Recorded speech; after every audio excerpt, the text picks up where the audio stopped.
Lancashire, which is the first panel, Muhammad Hakimi bin Muhammad Kabri. The second panel, Ilman Hakim bin Abdul Razak. The third panel, Muhammad Shazran Haikal bin Azlan. The fourth panel, Aina Atira bin M. Arif. And the last panel, Nur Farah Shazana binti Rashdi. So, kita akan mulakan kita punya session ni dengan bacaan Al-Fatihah. Alright.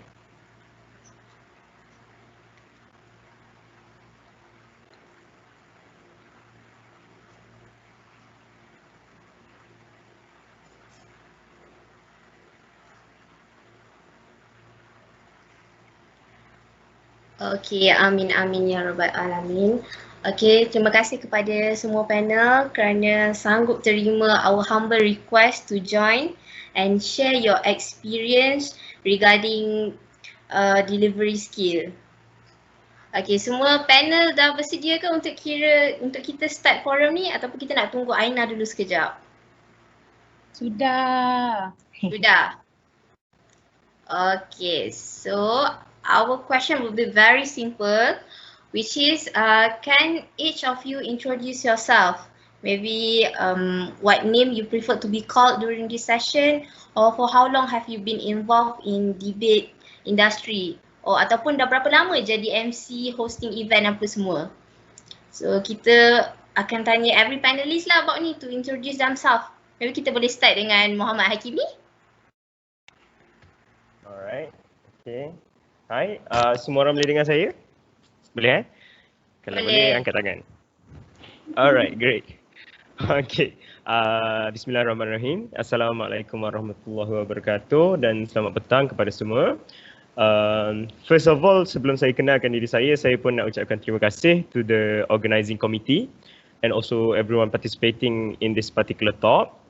In particular to Hadifah, because she has been quite persistent in inviting and giving me the opportunity to talk here since last semester lagi dia panggil. So terima kasih. Dan kalau anda lihat panel-panel hari ni semua power-power lah. Most of them are ex-MPPs ataupun current MPPs. Farah, ex-MPP, Ilman and Aina, current MPP. Shazran will be an MPP in 1 or 2 semesters. So saya macam representative of the commoners lah. Macam I am not an MPP but I'm here. So that's great. Alright. So anyway, nama saya Muhammad Hakimi bin Muhammad Kabri. Anda boleh panggil saya, biasanya orang panggil saya Abel lah, tapi anda boleh panggil saya Hakimi.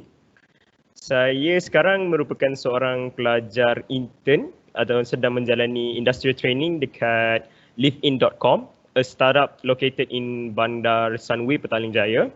So, talking about public presentation and also debating, saya dah berkecimpung dalam industri ni lah.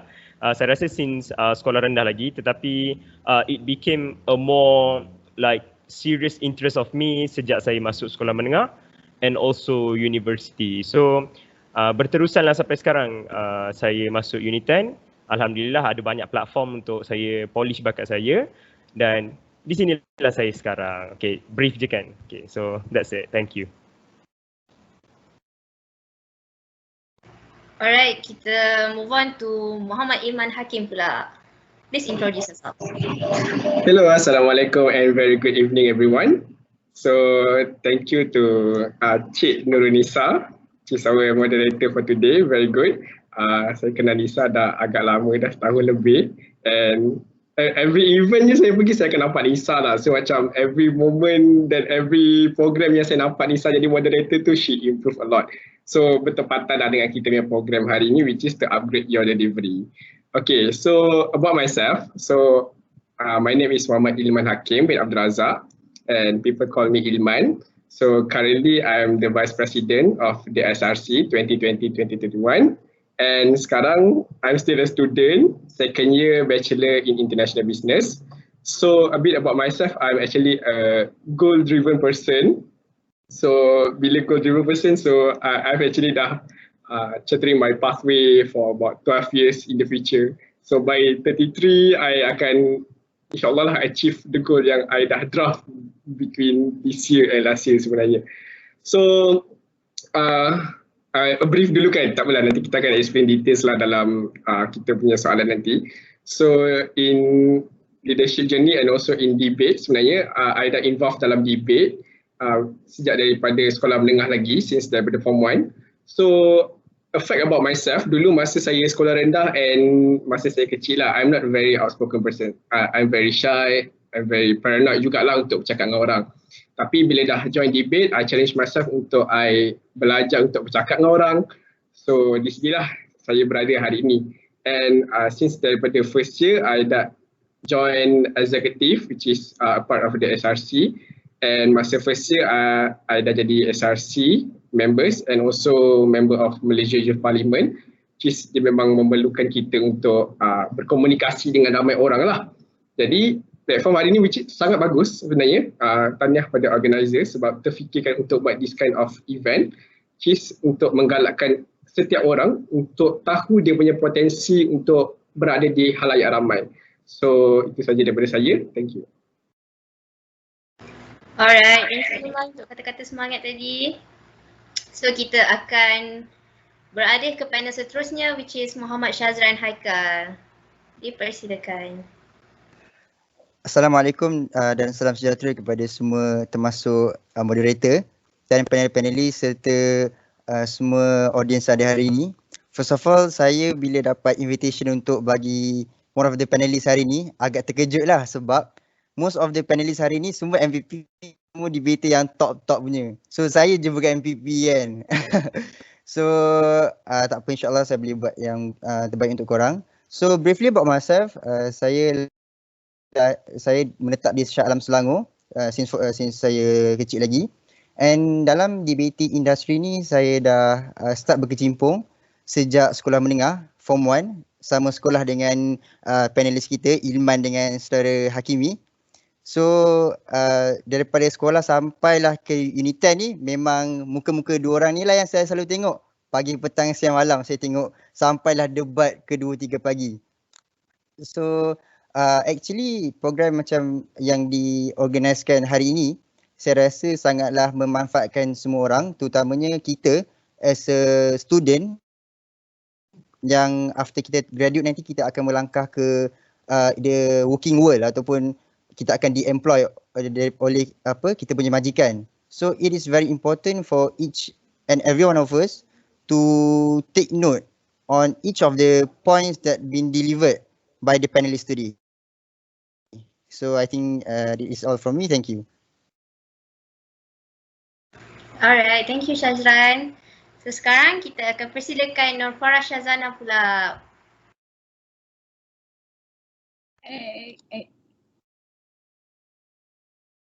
Okay, ada masalah pula. Okay, Assalamualaikum and hi everyone. So my name is Nur Farah Shazana. You can call me Farah.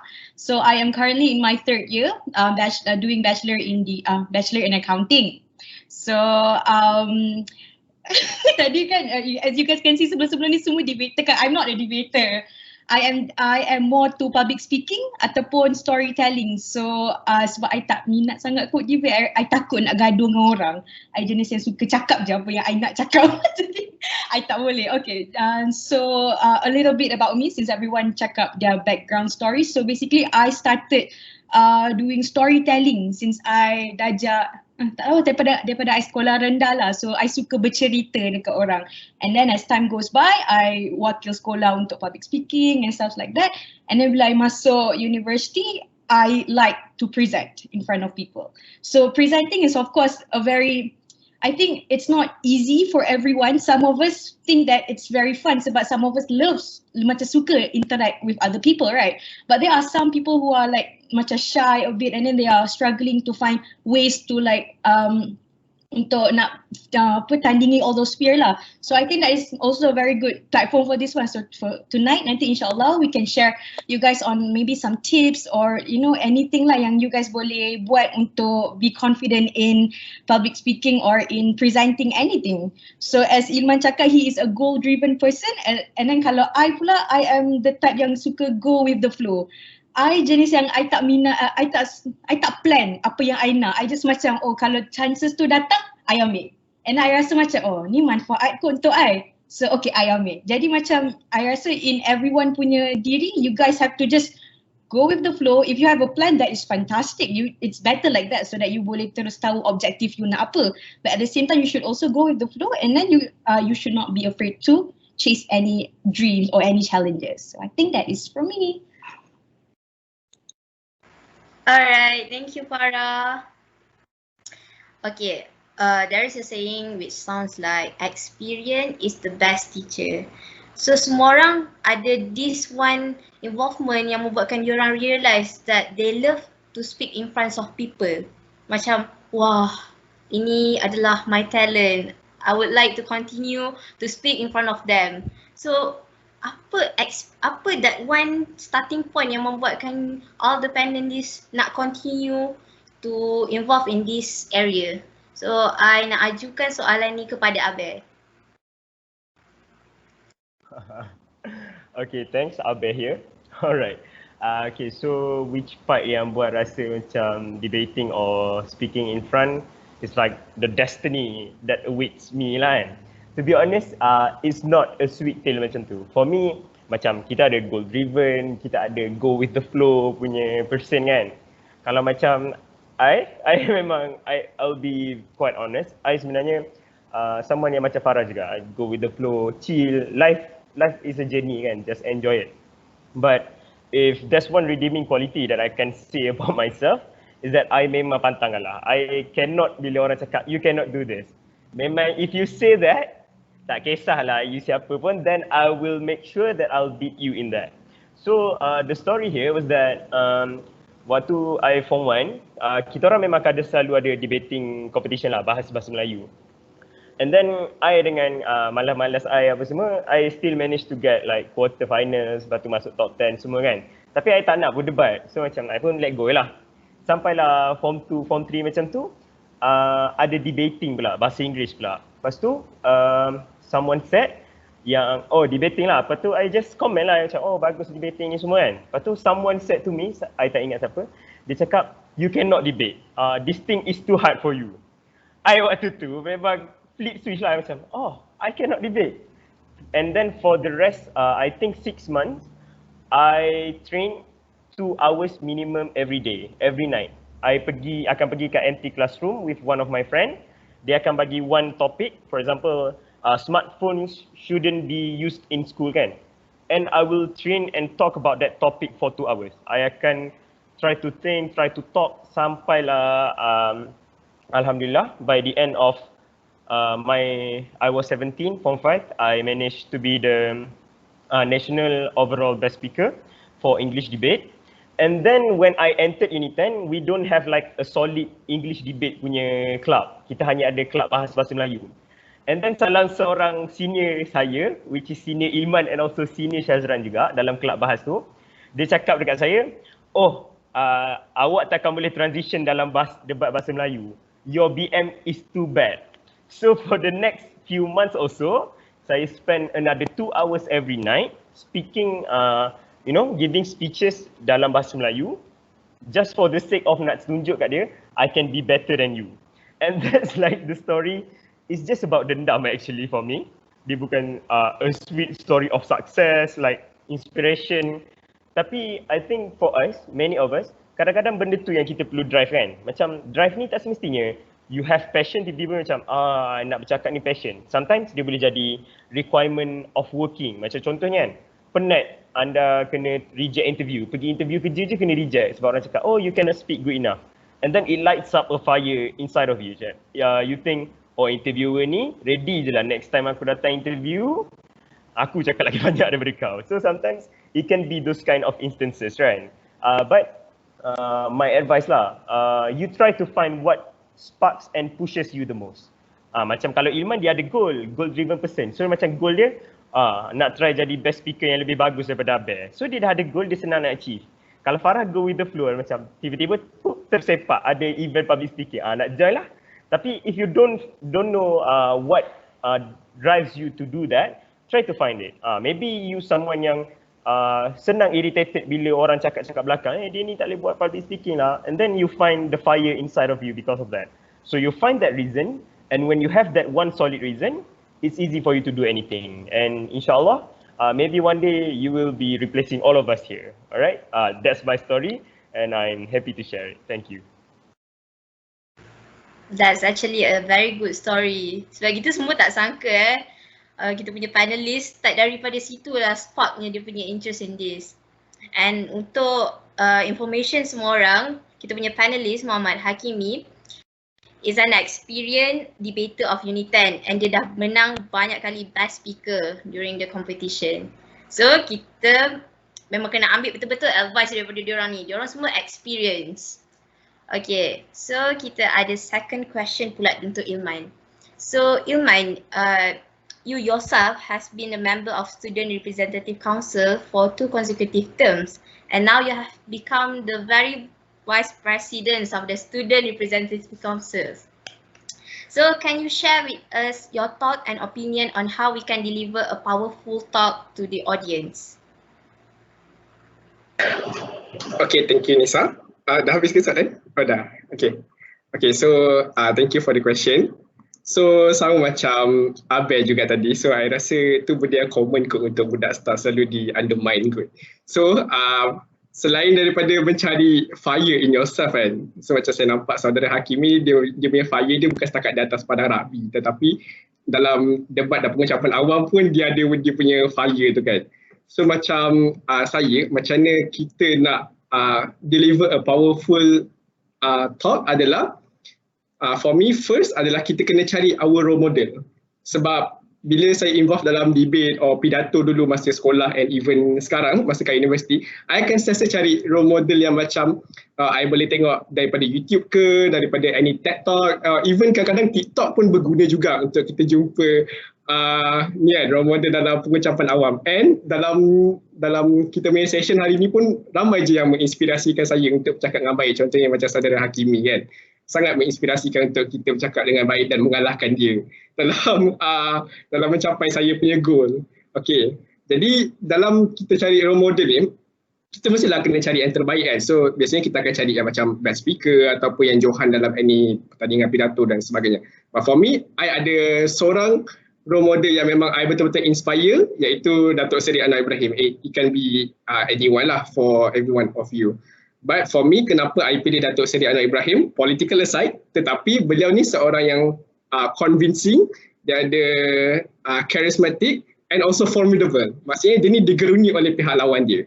Okay, jadi kenapa? Sebab dia hanya menggunakan dia punya kata-kata selain daripada mempunyai idea sangat brilliant dah. Jadi untuk menjadi seseorang yang charismatic ni, dia ada 2 elemen yang utama lah, which is yang pertama adalah fizik ataupun physical, dan yang kedua adalah words. So charismatic ni dia mungkin akan berbeza kat setiap orang, dan kita boleh tahu seseorang itu ada karisma bila dia bercakap di hadapan orang. So karisma ni dia macam aura lah untuk kita. Kalau kita tengok Naruto kan, kalau macam Hinata ada Byakugan, kalau Naruto dia ada dia Kurama apa semua tu kan. So itulah aura dia, itulah karisma dia. So each and every one of you juga kena ada that karisma. So kalau untuk fizik tadi, so dia pentinglah untuk ada fizikal yang baik, tetapi bukan hanya perlu bergantung 100% kepada fizikal ataupun rupa paras anda, tetapi confidence di atas pentas itulah yang akan membuatkan anda boleh dominate your audience. So selain daripada your confidence, kalau fizikal lah kan, tapi since sekarang kita berada dalam session yang online dan sebagainya, so kita mungkin akan elect satu elemen which is penguasaan pentas. So penguasaan pentas kalau dalam event yang fizikal, semacam kalau pentas kan mungkin akan ada petap dia pentas dan sebagainya. So kita kenalah mampu untuk menguasai that pentas dengan cara kita mungkin bergerak sikit, kita berada dengan kita punya audience. So kita tak boleh hanya just kita berdiri, kita bercakap. Sebab kalau kita cakap yang percakapan yang biasa, mungkin budak-budak 3-4 tahun pun boleh berdiri dan bercakap. So apa beza yang membezakan kita antara kita dan juga kanak-kanak tersebut adalah dengan cara kita bercakap dengan baik lah. So kita kena upgrade kita punya delivery.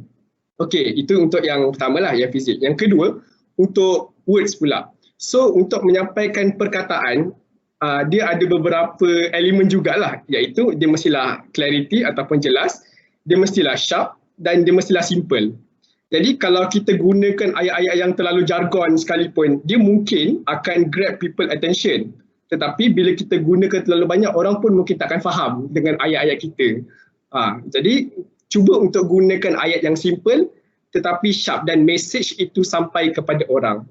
So itu adalah pentinglah dalam communication. Kita tak perlu untuk elaborate kita punya point terlalu banyak, tapi cukup kita gunakan a simple word yang boleh sampaikan message itu sharp kepada orang.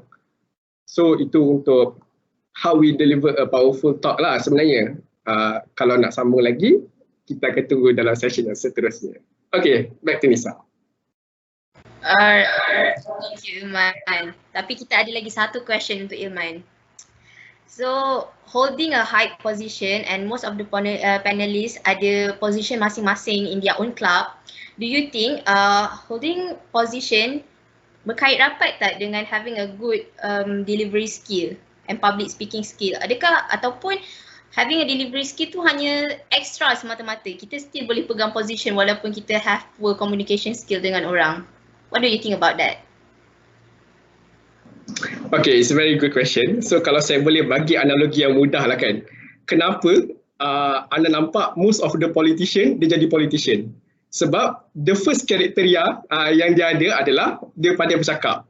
So maksudnya hari ini communication skills ataupun public skills are very essential and sangat correlate dengan leadership skill.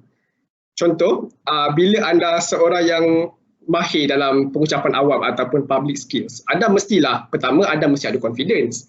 Yang kedua, anda mesti dah mematuhi first rule of public speaking, iaitu anda tahu apa yang anda nak cakap. So dalam public skills, dalam public speaking adalah sangat penting untuk bukan setakat anda pandai bercakap, tapi anda tahu apa yang anda nak sampaikan kepada orang. Dan untuk anda tahu apa yang anda nak sampaikan kepada orang adalah dengan mungkin anda boleh buat research, mungkin anda boleh kaji a background of certain issue dan sebagainya. Macam hari ni kalau kita nak bercakap di hadapan orang, kita nak cakap pasal power talk, upgrade your delivery. So mestilah saya percaya panel-panelis semua dah buat research. Macam research tu bukan setakat kita just Google, mungkin dia based on our pengalaman dan sebagainya. Macam saudara Hakimi dia ceritakan pengalaman dia masa kat sekolah. So itu a part of yang dia tahu apa yang dia nak cakap kat orang, so dia boleh sampaikan message itu kepada orang lain. Jadi kenapa dia sangat penting? Sebab communication skill ni dia penting untuk menjadi communication tu efektif. Dan communication yang efektif dia akan membawa kepada 3 perkara, iaitu pertama, kita boleh inform orang, yang kedua kita boleh persuade orang, dan yang ketiga kita boleh inspire orang dengan message yang kita nak sampaikan. Jadi persoalan dia sekarang, kenapa ia adalah big role dalam leadership skill? Sebab leadership ni it's a situation di mana kita nak mendapatkan respon yang efektif. Dan untuk mendapatkan respon yang efektif ni, communication ni adalah satu key ataupun key yang paling utama lah, supaya kita boleh bukan setakat sampaikan information kepada orang, tetapi kita boleh articulate the ideas well. Jadi dalam public speaking ni, even dalam debat sekalipun, kita diajar untuk bukan setakat kita boleh bercakap, tetapi kita diajar untuk kita susun kita punya percakapan. Dalam konteks debat kita ada kronologi perdebatan lah. So kronologi itu sendiri dia akan mengajar kita untuk kita bercakap dengan mungkin kita letak numbering, kita letak fasa demi fasa supaya orang boleh faham dan tentang apa yang kita nak cakapkan. Same goes bila dalam leadership, dalam satu team dan sebagainya. Mestilah kita ada, kita ada vision, kita ada face yang kita nak capai. Even dalam SRC sendiri kita ada vision yang setahun punya vision dan sebagainya. So untuk capai itu kita kena ada garis masa. So untuk mencapai garis masa itu dan memastikan orang boleh ikut kita dalam satu goal yang sama, kita mesti kena ada communication skill yang baik. Kalau kita ada idea yang beribu-ribu idea sekalipun, tapi kita tak boleh nak persuade orang untuk ikut kita, kita tak boleh sampaikan message itu kepada orang, dan orang akan jadi clueless dan orang pun tak akan boleh faham dengan apa yang kita nak sampaikan, apa yang kita nak achieve dan apa yang kita nak buat. So daripada situlah pentingnya leadership ini supaya ia boleh memastikan orang lain juga boleh ikut dengan apa yang kita buat. So kalau saya petik kata-kata daripada Plato filosofer daripada ancient Greek, dia ada satu retorik yang dikata the art of winning the soul by discourse. So hari ni pentingnya communication skill ni adalah untuk kita memenangi hati orang. Dan bila kita dah boleh menang hati orang, dari situlah kita boleh untuk pastikan orang untuk ikut kita ke arah yang baik lah kan. So dalam leadership pun sama. Dalam kelab dan persatuan kita ada benda yang kita nak sampaikan. Kita ada event yang kita nak buat, kita ada goal yang kita nak achieve. Tapi kalau tak ada orang nak ikut kita, macam apalah leader ni, biasa je. So ada ke orang nak ikut kita? Boleh ke kita achieve goal tu seorang-seorang? Mestilah tak boleh kan. So it's very important dalam leadership untuk ada good communication skills ni juga. And kajian daripada Stanford Graduate School juga, mungkinlah ada 19% daripada world population yang ada fobia dalam public skills speaking ni kan, ataupun dinamakan sebagai glossophobia. So daripada 1,200 student yang ada di UNITEN, mungkin 200 daripada kita ni fobia untuk bercakap. Jadi communication skills ni sebenarnya kita boleh belajar, bukan setakat kita just datang dalam talk apa semua ni. Ini adalah salah satu step dia, tetapi step yang seterusnya adalah kita kena sentiasa willing to learn. Kita kena practice lah bercakap di hadapan cermin. Sebab masa saya kat sekolah dulu, bila saya join debat kan, tournament. Sebab dulu kan saya seorang yang shy, yang saya tak boleh nak bercakap sangat depan orang. So sini saya cakap, kau cakap je depan cermin. Jangan hirau lah orang nak kata kau gila ke apa. Just kau cakap depan cermin dan kau cakap seorang-seorang. Daripada situlah kita boleh develop kita punya confidence untuk kita bercakap kepada orang, and kita tahu macam mana kita nak susun ayat kita supaya difahami oleh orang lain. Dan practice dia memang melahirkan a good speaker, tetapi repetition dia akan menjadikan kita lebih sharp dan lebih baik lah. Jadi bukan setakat kita belajar, tetapi kita kena sentiasa mengulangi apa yang kita belajar tersebut. Jadi untuk summarize soalan daripada Nisa tadi, so saya boleh simpulkan sebenarnya ada beberapa advantage lah kalau kita jadi seorang leader dan kita baik dalam communication skills. Iaitu yang pertama, kita boleh untuk unitekan orang untuk follow kita dalam satu goal yang sama. So dalam satu vision yang sama, kita boleh achieve dengan adanya communication skills. Yang kedua, kita boleh bawa satu positive change. Yang ketiga, kita boleh connect orang. Yang keempat, kita boleh buat orang untuk follow kita. Dan sebagai pemimpin, mesti kita akan boleh develop orang lain juga. Dan yang kelima, kita boleh memenangi hati orang lain. So untuk memastikan leadership itu berkesan adalah untuk memastikan orang lain juga untuk ikut kita. So pentingnya leadership skill ini adalah untuk membawa kepada inilah leadership yang berkesan inilah daripada effective communication tadi. So itu saja daripada saya. Terima kasih. Alright. So apa yang dapat daripada hujah Ilman tadi, having a high position associated with having a good communications and delivery skill. Sebab kalau kita tak boleh communicate, takkan ada orang follow kita, and kat situ takkan wujudnya leadership. Betul? Okay, so sekarang kita akan beralih kepada panel yang ketiga kita, which is Shazran. So Shazran, you being one of the UNITEN debater who has been participated in numerous debate competition daripada foundation lagi. Sekarang dah jadi president of the UNITEN Debate Club. So I have this one question for you. So sekarang kan tengah pandemik, tengah online kan, boleh tak share macam mana maybe after forum ni ada orang yang berminat nak start masuk debate ataupun nak start doing something in delivering industry ni. So boleh tak share what are the first steps student can take to begin involving themselves in this kinds of program or competition? Sebab yelah, kalau untuk newbie kita tak tahu nak start daripada mana, kita tak ada guidance. So mana kita nak cari benda tu? Alright. Assalamualaikum. So thank you to Nisa for the question. So first of all, saya memang blown away lah from the inputs given by Abed and Ilman just now. Very informative. So regarding the question, during this post-pandemic punya environment kan, on how we as the student kita nak take our first or initial step, the baby step untuk participate ataupun untuk masuk dalam apa-apa program, especially in this speaking, debating punya club ataupun event lah kan. So in my own opinion, after dah berkecimpung dalam debat ini since sekolah lagi, so kadang-kadang macam kalau Abel dia nak berdebat, dia nak masuk speech tu sebab dendam kesumat dia terhadap senior-senior dia.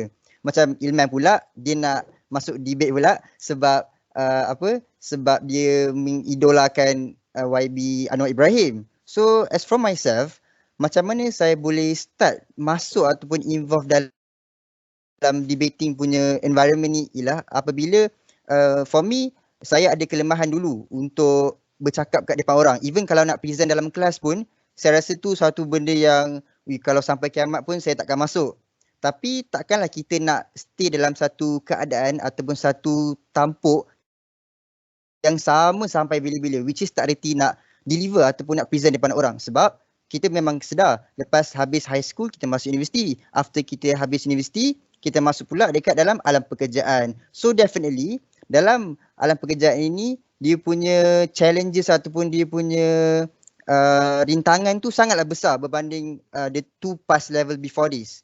So in my opinion, kalau kita nak involve dalam debate punya ataupun dalam speaking punya things ni, kita perlu ada initiative from ourselves. If kita ada initiative ataupun willingness untuk masuk dalam sesuatu event tu, barulah kita akan dapat encourage diri kita untuk nak bercakap.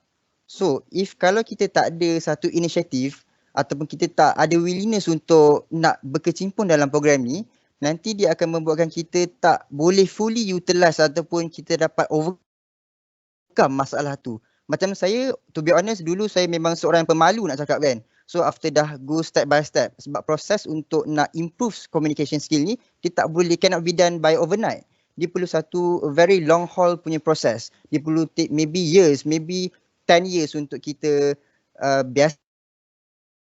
So as for the UNITEN student, saya boleh suggestkan for those, especially for those yang ada masalah ataupun ketidakyakinan untuk berbicara di hadapan ramai, kita bolehlah slowly masuk macam public speaking ke, ataupun involve dalam Emcee Avengers, ataupun kita boleh jadi debater dan sebagainya. Banyak platform-platform kita untuk kita nak upgradekan kita punya delivery skill, especially untuk sekarang. Macam kita dalam dekat most of us, the UNITEN students kan sekarang ni dekat rumah kan. So kita memang virtual. So kita boleh masuk banyak-banyak event yang diadakan oleh kelab-kelab UNITEN. Contohnya macam presentation skill ke, ataupun kalau ada debating punya competition ke, or perhaps event-event yang dianjurkan oleh kelab-kelab ataupun universiti luar. Kita masuk, kita take part supaya mungkin untuk first time for the baby step kita akan banyak failure, kita akan rasa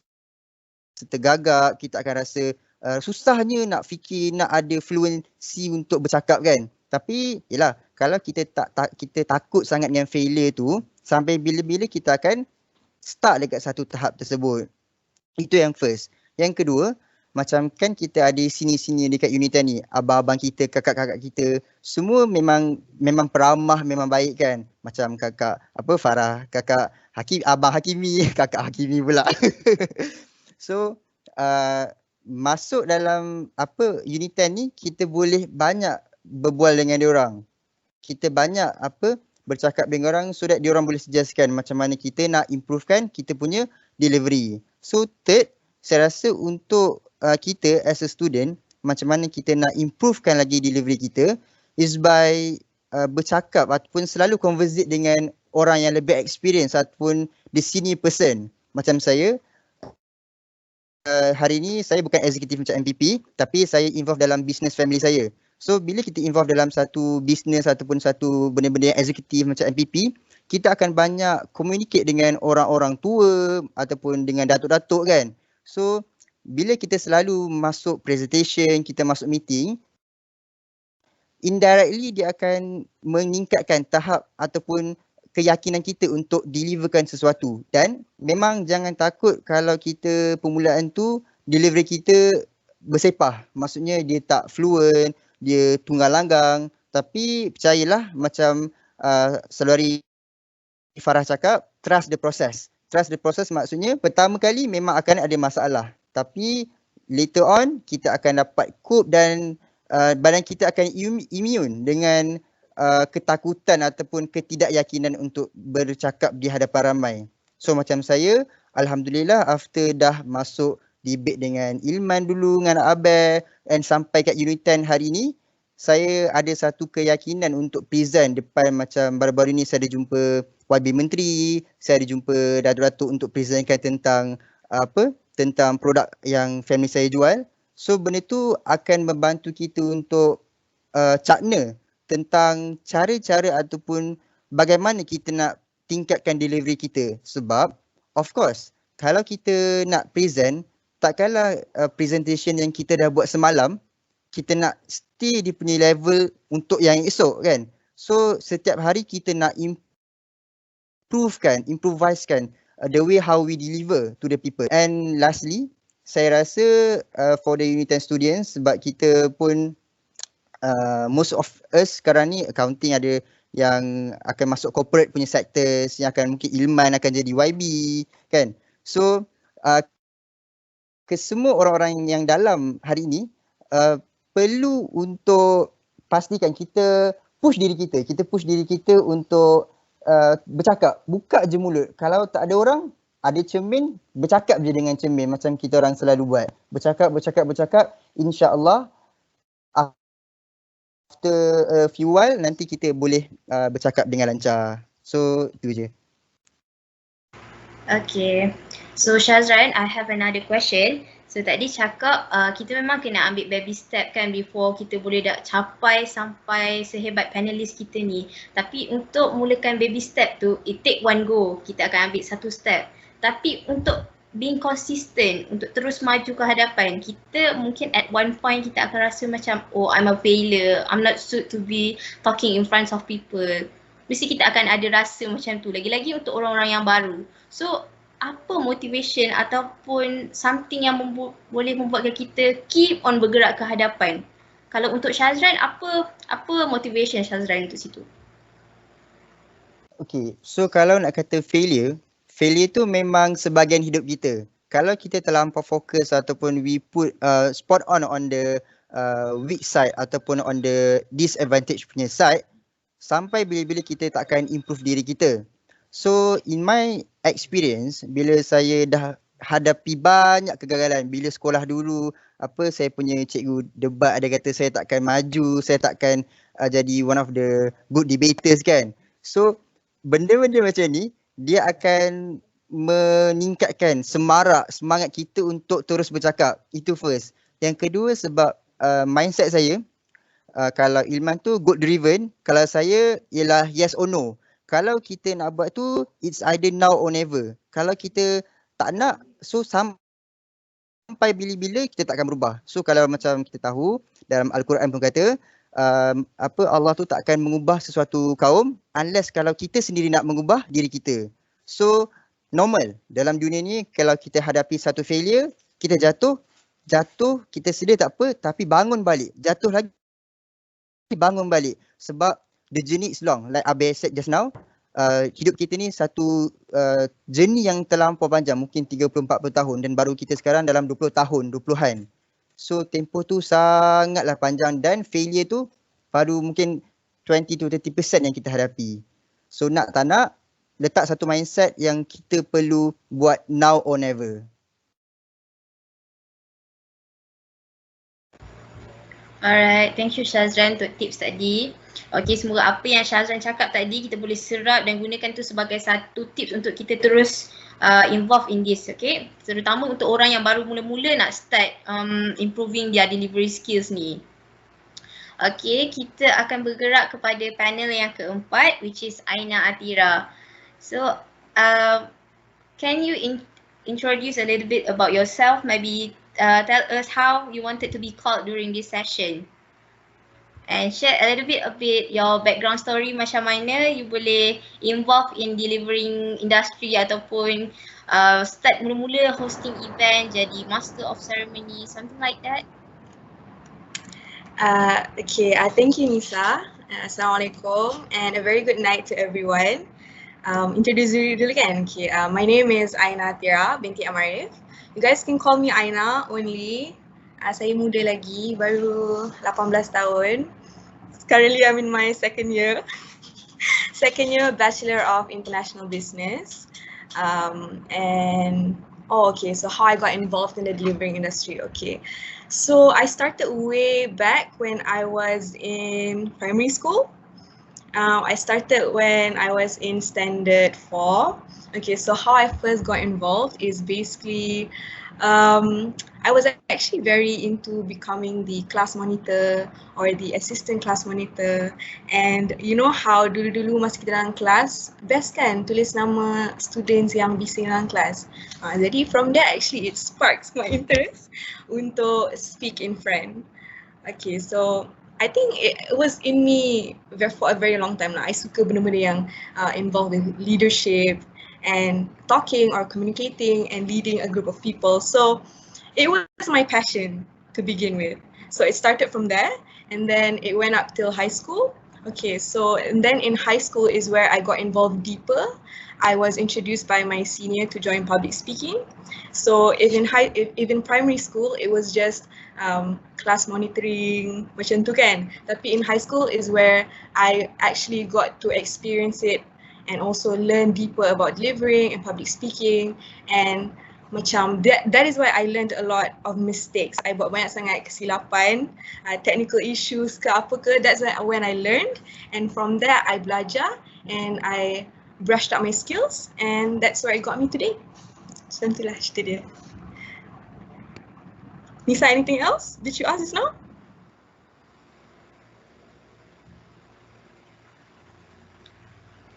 Alright, okay. We have another question for Aina. Boleh dengar tak? I think my line is a bit. I can hear you. I can hear you. Alright, boleh. So Aina, you have been an active member of Emcee and has been hosting numerous events throughout the past year kan? So boleh tak share with us how you overcome technical problem when you are the MC of an event? Maybe there is a time where technical issue or bad experience occur. So macam mana you overcome that issue? Contohnya tiba-tiba this panelist tak boleh datang ataupun this event cancel. So macam mana you take under control all the audience apa semua? Boleh tak share? Okay. Thank you, Nisa. Okay, so for technical issues along my journey in this forte, banyak sangat kali berlaku, especially masa face-to-face pre-COVID times. Okay, so most of the technical issues or whatever issues lah yang berlaku selalunya berkaitan dengan, especially if you're an MC, it will be regarding our salutation. VIP will change their presence in the last minute, and mic suddenly goes off, habis battery ke, ataupun apa-apa lah, basically anything can happen during the event. So the first thing that you always need to keep in mind is to stay calm. And you have to be ready for any events that might occur like this. So when it happens, you wouldn't be so surprised. Macam, alamak, it's not going to be good for me, this is going to be really bad, semua tu. Jangan. So before you start an event, always remember that things like this can happen because that's life. It's not always biasalah tu ada sebuah event untuk ada technical problems ataupun in terms of your speech, okay? So the first thing that I would do is, of course, I would definitely stay calm. And then you must really understand apa sebenarnya yang going on. Kalau macam tadi saya mention about the salutation, I would contact or communicate lah with the committee what are the specific changes, because bila last minute ni, they bagi tahu kita macam tu je. So on the time you actually have to sampaikan, there ada miscom dekat situ, so akan jadi it's a very bad image lah for the event, and it is going to be very demotivating for us as an MC ataupun as a speaker. Macam because we are the face of the event, so we do not want to disappoint the committee members or the audience for instance. So number 1, stay calm. Number 2, understand what's happening and what you actually have to fix. Number 3, do not be demotivated. Okay, so even if you make a mistake, no worries because things happen. Tapi don't let it affect your other, you salah at this one part, jangan bagi dia effect throughout your speech. Jangan tunjuk muka tu, you made a mistake ataupun, because when we are demotivated, you can hear it in your voice. So apa-apa pun just move on, apa yang jadi tadi, okay, teruskan. Because you are the face of the MC, the vibe ditentukan oleh kita. So just, don't worry, be happy. So I think that's my advice, 3 advices. Back to you, Nisa. Okay. Okay, Aina, we have another question for you. Dalam experience Aina for the whole year yang sebelum-sebelum ni, apa event yang paling susah lah yang Aina pernah handle, yang Aina rasa macam, oh my god, I'm not gonna handle this event no more. Macam susah betul event ni. Apa tu? Ataupun any funny incident yang berlaku waktu event tu? Okay, alamak. Kejap banyak event kena recall ni. Okay, so okay, one of the paling susah lah in my entire journey ni, I think it was the one, I hope this is not a sensitive issue, but I had to MC one event with Datuk Sri Najib. That was back, before all this crisis and everything. But at that time, I was only Form 5, and it was a political kind of event because I was in MRSM, and during that time the UMNO in my MRSM, no, not in my MRSM lah, dekat Cawangan Perak. That time I was in MRSM Parit Perak. The UMNO just reopened, so of course the Prime Minister during that time nak engage with the students and the school to increase his networking. So I was appointed by the PA of Dato' to MC the event, and then I think that was one of the hardest because it was very informal and it was very last minute, so they didn't have a speech prepared for me. All I had to, they only gave me key points as to what I have to talk about with Datuk Sri Najib. So that time it was very macam pressuring because ramai sangat paparazzi. Macam yelah, Prime Minister kan. So I wasn't nervous, of course lah, nervous dengan Prime Minister tu one thing, tapi dia jadi lagi nervous sebab banyak sangat camera clicks lah. And then we did it in a library tau. It wasn't on a stage and then Prime Minister tu duduk, tak, it was like Prime Minister tu depan muka I, kita orang macam berdiri sebelah-sebelah je macam tu. So berdiri macam tu lah, it felt very awkward pun ada. Tapi of course, like what I said earlier, I had to stay calm, and then I had to think rationally, and then I just followed the flow apa yang dia bagi. And of course, I think the key to every communication is to engage with who I want to connect with. Kalau macam in my case, of course the Prime Minister lah time tu. So it was pretty much like a conversation, because I feel like the best public speaking or the best MC is the one that you connect with the audience and the one that you connect with the speaker, because you have to always put yourself in their shoes so that they don't have a barrier yang rasa macam because they cannot relate kan to what you're saying or what you're trying to deliver. So that's why things get very boring and then dia rasa terlalu formal. So what you do is just be yourself, stay calm, and then just connect with the audience. Okay, that was one of the hardest stuff for me because they didn't have a guideline for me to follow. And then one of the funny thing, I rasa benda ni selalu berlaku kat semua MC, tapi ni selalu anugerah dekan ataupun majlis ni lah penyampaian akademik where salah sebut nama orang. Okay, itu sangat lawak sebab I feel very bad for orang tu, especially when it comes to nama-nama yang rare. Itu je lah yang lawak rasanya, sebut orang salah nama. Tapi what I do is sebut je, and then you can't say dekat mic like, oh no, itu salah ataupun oh I'm sorry. What I do is nanti dah habis event, I jumpa orang tu personally, I minta maaf kat dia. Okay, so that's all lah. Just be professional when you're in front of everyone. Thank you, Nisa. Back to you. Alright, thank you Aina for the sharing. Susah betul event tu ya. Kita tak expect. Aina sangat hebat. So sekarang kita nak tanya Farah pula. So Farah, you have a very remarkable involvement and achievements. Contohnya macam joining National Student Representative Councils and participating in international forum. So nak tanya Farah, Farah pernah tak rasa nervous like before talking to people ataupun macam before public speaking event? Pernah tak Farah rasa nervous sampai shaking-shaking ke? Sebab ada certain orang dia punya malu tu nak cakap dengan orang sampai shaking. So kalau Farah pernah, macam mana Farah handle that situation? And apa yang Farah buat? Okay, thank you Nisa for that question. This question ni memang if you guys dengar kat sana sini memang banyak kali akan dengar lah soalan ni. So and then the things yang I akan share pun I rasa the previous speakers ada cakap juga, but I just wanted to stress on maybe 4 things that you guys should do before you volunteer, before you masuk any of the events. So I think the most important thing is you have to know your fact. The fact that you are whatever macam apa benda you nak cakap, you have to understand what you are going to present, and you should also know what are you going to present. So macam Iman cakap tadi, so since you guys know yang today talk today is about upgrade your delivery, and then so the panelists mesti semua dah buat background on how do you based on the experience, and then whatever benda yang nak share to people lah to upgrade their delivery. So we need to understand, and then we need to know what are we going to talk to you guys, because we want to share with you guys our experience semua tu lah kan. So that is basically benda yang you kena tahu. And then usually yang benda ni I perasan kalau you masuk dekat kelas kan usually sekarang I don't think it's usually, it's kerap juga lah we have presentation during class.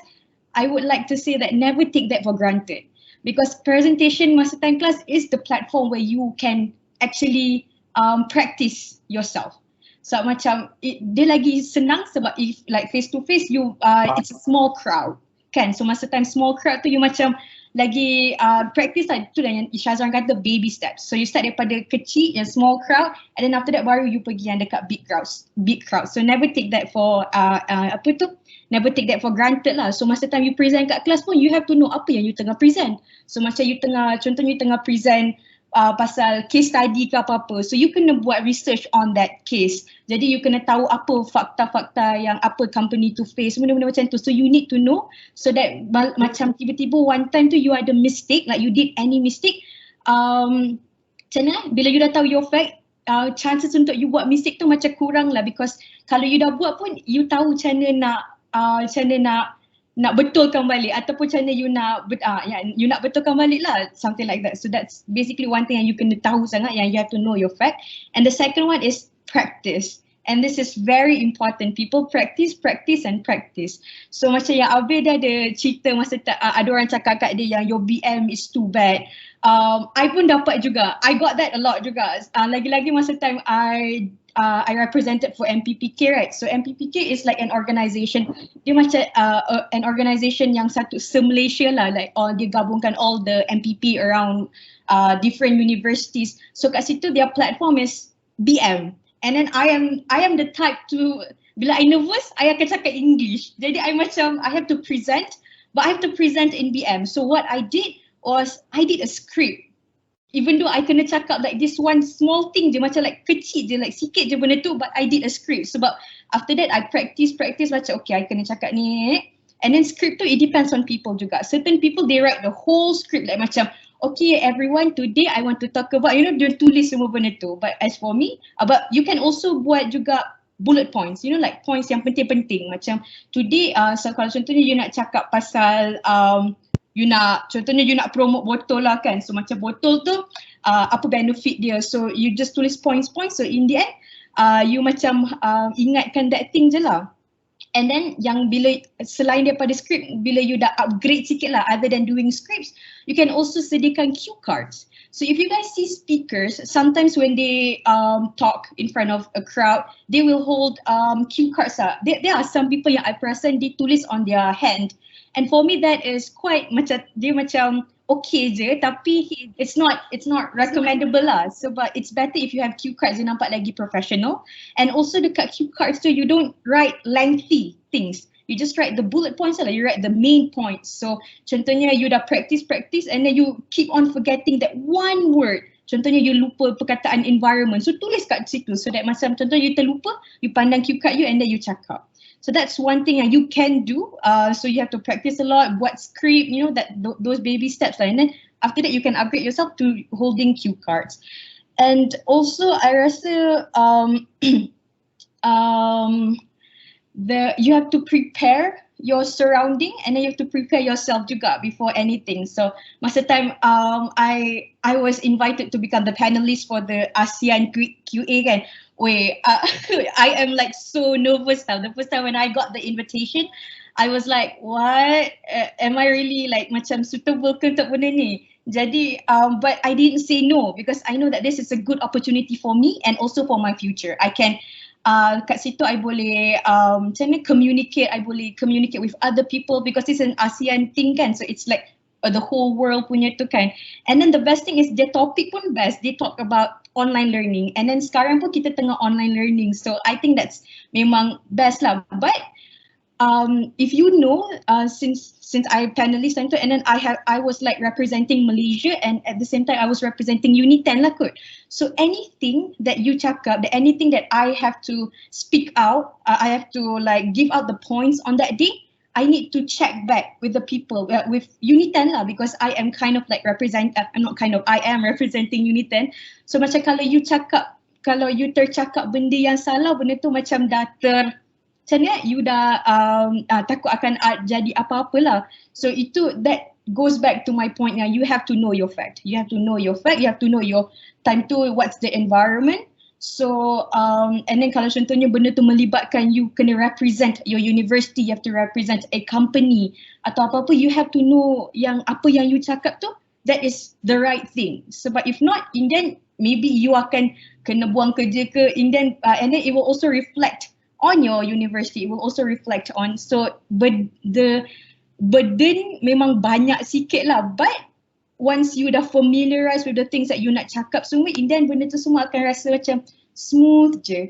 And then one most important thing is smile. Never forget to smile. So if you perasan the panelist malam ni, diorang semua cakap, diorang senyum je. Kenapa? Sebab they are hiding their nervousness. Jadi I rasa sebab macam masa I belajar, masa time I jadi MC pun, one of my seniors kata apa-apa, senyum je. Kalau you buat salah, you senyum, dia cakap macam you senyum je, and then you teruskan je. So macam smiling is also one thing yang macam cover up your, jadi orang takkan nampak lah yang you nervous, tapi actually deep down inside you are very you macam tengah nervous lah, but you just smile and then just go with the flow. That is back to you, Nisa. Alright, thank you Farah. That's very helping tips sebenarnya. So sekarang kita tahu bila senyum, hiding your nervousness. Alright, so sekarang kita nak tanya Afif pula. So we selalu dapat feedback kan daripada orang, whether it is being a leader ataupun follower, kita akan dapat komen daripada orang, kita akan dapat banyaklah feedback daripada orang lain. So boleh tak share dengan kita orang macam mana you accept the feedback, and macam mana you differentiate itu adalah feedback yang positif yang you perlu ambil and improve yourself, ataupun itu hanyalah sekadar herdikan segala haters di luar sana. Macam mana? Okay, terima kasih. Lama sebenarnya saya tunggu turn saya. No, actually, no, it's just a joke. Okay, before we talk about feedback and how to accept criticism, macam I just wanna, relate back to the points that were delivered by Ilman. I think semua orang cakap pasal benda ni kan. If you realise, semua panel kita ni undergo some sort of failure before reaching their point. You know what? There will always be that one point yang memang akan ubah your life in presentation and also speaking forever. For example kan, macam Ilman dengan Syazran ni, sebab saya sekolah dengan diorang, saya uni dengan diorang kan. Nampak je Ilman cakap faedah berkata-kata, nampak je Syazran happy je bila present kan. Kalau anda semua dapat berkesempatan untuk berlatih dengan mereka, anda akan tahu yang Ilman pun ada je masa dia tak boleh habis, aku tak boleh habis. Dia kan, Ilman ni saya nak cakap dekat awak, biasanya bila kita speech, kita akan start dengan Assalamualaikum warahmatullahi wabarakatuh macam tu kan. Ilman ni dengan trainer kita orang, Assalamualaikum tu pun tak lepas. Trainer kami, jurulatih kami cakap, Ilman, kenapa Assalamualaikum kau ni macam nak masuk rumah orang mencuri? Boleh tak lembut sikit? Ilman, bakal YB, seorang APP berjaya, kena marah sebab cakap Assalamualaikum tak elok. Syazran, Presiden Kelab Debat, terketar-ketar tangan sebelum naik pentas. So, macam every single one of us akan lalui failure. But, the very fact that you will go through that failure process in the first place already shows that you're a winner. Sebab apa tau? Tak semua orang cukup berani untuk keluar daripada comfort zone. Tak semua orang berani untuk take up the challenge of actually speaking in front of people. Macam saya kan, ramai sangatlah orang cakap, alah debat je, kau bercakap je pun. Bukannya pergi berperang apa semua kan. Kau bercakap saja boleh lah. But yang penting you know and acknowledge the effort that you put into speaking. Because even when people criticize what I'm going to say, orang cakap, oh menang debat je, bukannya menang lumba lari 400 meter ke apa kan. But I know how many hours I put into the art of speaking. I know how much blood, sweat, tears, money that I burn into this passion of mine. So macam bercakap pasal failure ni kan, saya share pasal achievement saya apa semua kan. Saya 9 kali masuk final sama ada pertandingan debat ataupun public speaking, tak pernah menang. Orang cakap Abel ni kena mandi bunga 3 kali seminggu. Sebab I tak pernah menang final. I pernah dapat best speaker national level, I pernah menang best speaker both English and Malay, tapi I tak pernah menang final. Sampai orang cakap ada badi. But then I kisah apa tentang orang kan? What I know is that I'm capable of winning. And even if I don't win now, I am going to win one day in the future. And then Alhamdulillah, because of that perseverance, yang you guys akan go to the next level. Macam saya, Alhamdulillah saya menang kot satu tournament dengan Ilman. Oh, pernah menang sekali. Syazran pun saya pernah menang satu tournament. So, where that come from? Where that came from is from you acknowledging your effort. At the end of the day, tak penting pun orang punya acknowledgement ni. Macam saya kan, anda pernah dengar saya menang tournament mana-mana? Tak pernah kan? Macam susah nak didengar kan? Tak viral ke, tak famous, tak keluar pun muka saya kat TV3. But who cares? At the end of the day, bila saya sendiri yang menang, I know my effort. Walaupun tak ada orang yang congratulate saya tetap akan cakap, Abel you did well. Memanglah tak tipu lah kalau saya cakap, ada one day saya rasa nak give up. Yang final ke-9 kot yang saya kalah. Saya cakap, cukuplah debat ni. Penatlah debat. Pergi je kalah. Tapi saya, yang bagusnya kalau awak jumpa orang yang have the same passion lah. Macam kalau anda masuk KDPA contohnya kan, ataupun masuk MPP. These guys are like family, especially in UNITEN, we don't have that many members. So kita semua very close. So these people akan drive you forward. Macam, okay, you kalah, but this guy also kalah, okay? So kita sama-sama kalah, but next time we are going to go together again, and this time we're going to win. So that's how I view those failures in a positive way. Macam memanglah kalau nak compare duit menang saya, pernah lah menang tournament yang 3,000, 2,000. Tapi nak compare dengan duit yang saya habis tu, memang tak lah. Cuti semester saya tak pernah lebih daripada seminggu atau 2 minggu. Saya cuti seminggu dekat Kelantan, saya pergi Bangi untuk training. Memang tak setimpal kan. But if I look at myself now, I can proudly say, you did well Abel. Even saya sekarang intern finance. Tapi since I've developed this art of speaking, saya sekarang dah dicampakkan ke bahagian HR. Kerja saya sekarang ialah interview intern. Saya seorang intern yang menginterview intern. So before intern masuk dalam tempat kerja tu, saya akan, hello, this is Hakimi from livein.com. I am calling to interview you for the position of intern. Okay, so yang penting, don't ever give up. Biarlah orang semua nak give up dengan you pun, you jangan give up on yourself. InsyaAllah you will make it one day.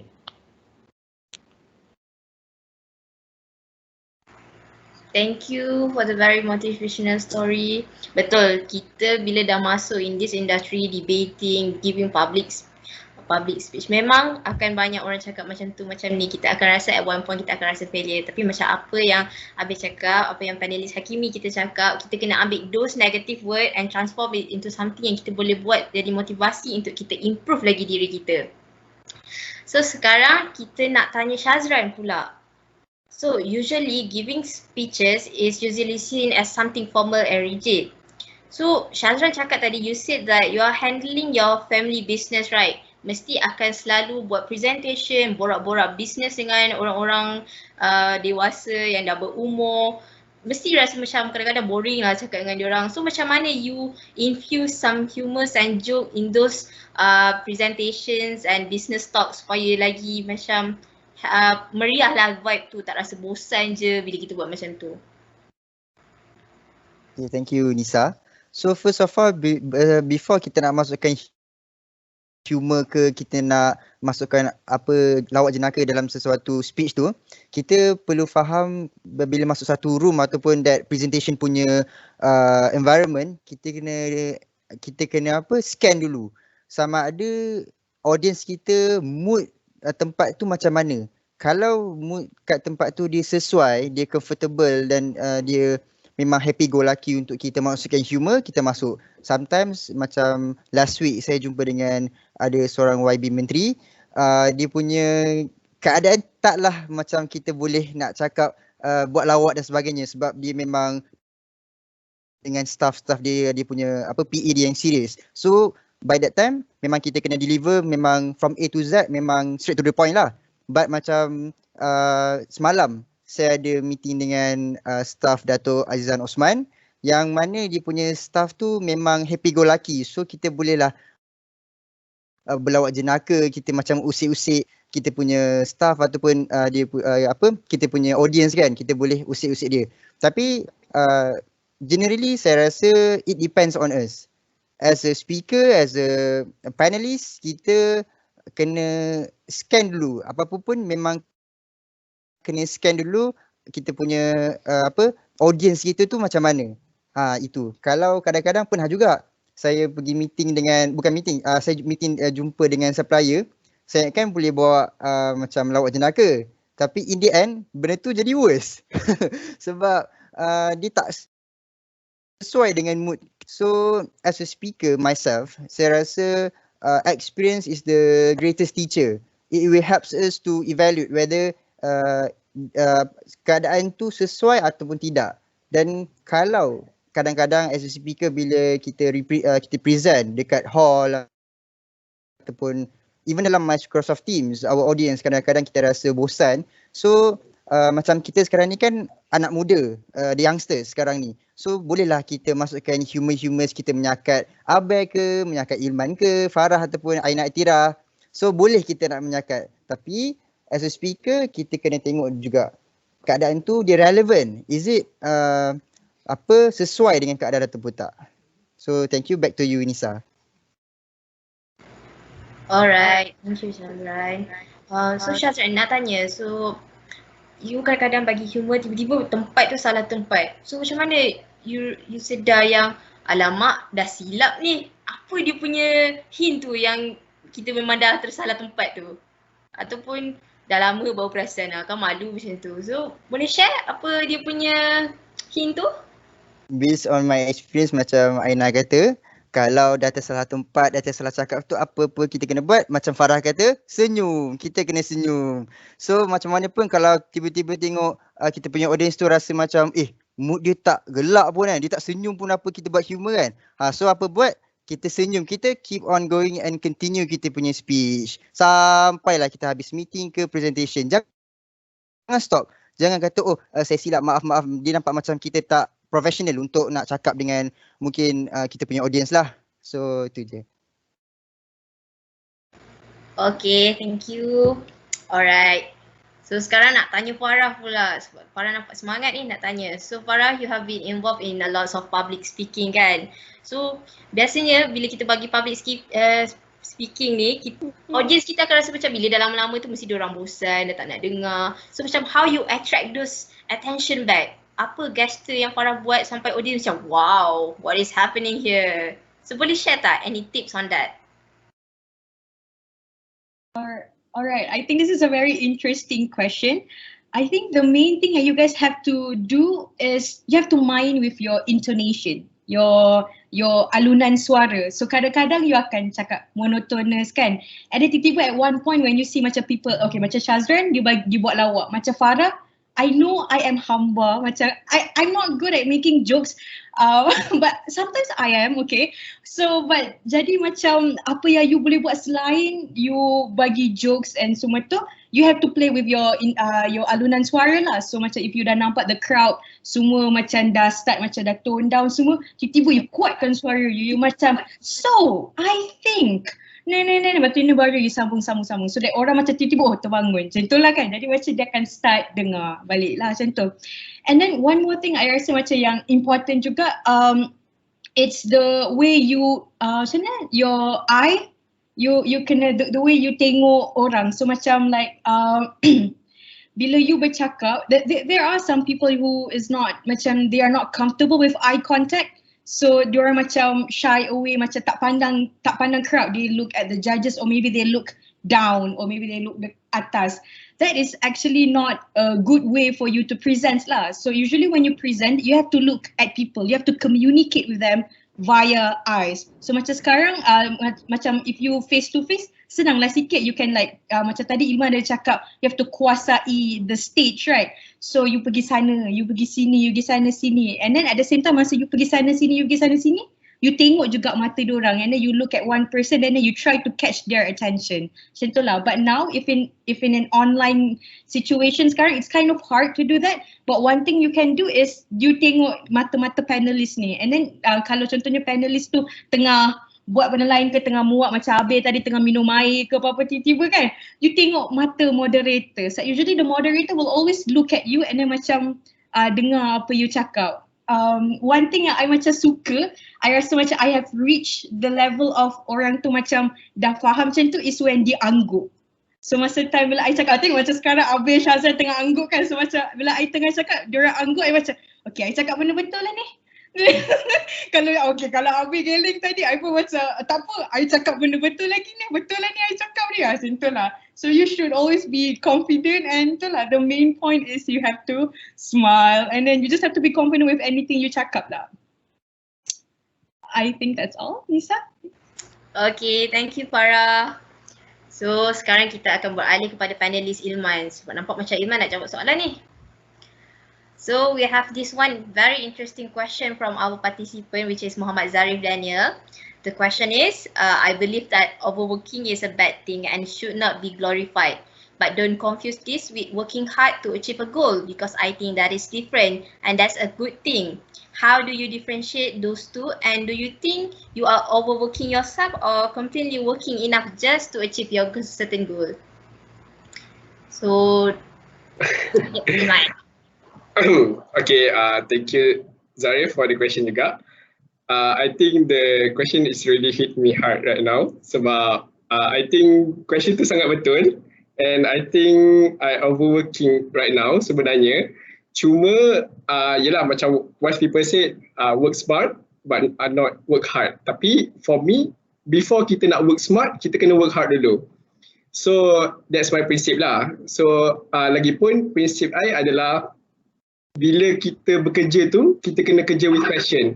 Kita kena always balance, kan selalu orang guna work-life balance kan, tapi I akan guna work-life integration. So, apa beza work-life balance dengan work-life integration adalah, work-life integration, kita akan sentiasa integratekan kita punya kerja tu sebagai kita punya life.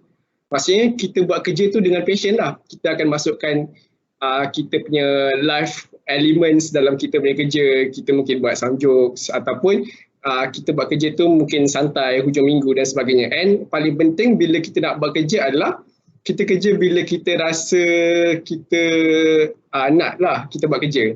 So jangan buat kerja bila you rasa macam you penat. Sebab kalau you penat, you akan demotivated. So better you take a break kejap. You macam nak rest, nak chilling dulu, nak tengok Netflix ke, nak main game, it's okay. But after that, you kena progress lah. So macam for me as a goal-driven punya person, so memanglah akan always ada timeline macam I nak settlekan ni within due date dan sebagainya. I mungkin akan takkan 100% I akan ikut my timeline. Maksudnya mungkin patutnya hari ni I buat something tapi I tak buat. So the next day bila I rasa I rajin and I rasa motivated untuk I buat kerja, so masa itulah I akan double up my effort. So kat situ lah macam mana kita nak cater balik supaya kita punya work tu dia tak lebih daripada kita punya due date and deadline. And for me tak salah, macam it depends on everyone lah. Kalau ada people yang dia rasa dia perlukan rest, dia perlukan macam okay aku nak kerja biasa-biasa je. But for me, I think kalau you kerja lebih, selagi dia tak harm yourself, so it's good, it's okay. And paling penting you kena jaga your mental health jugalah.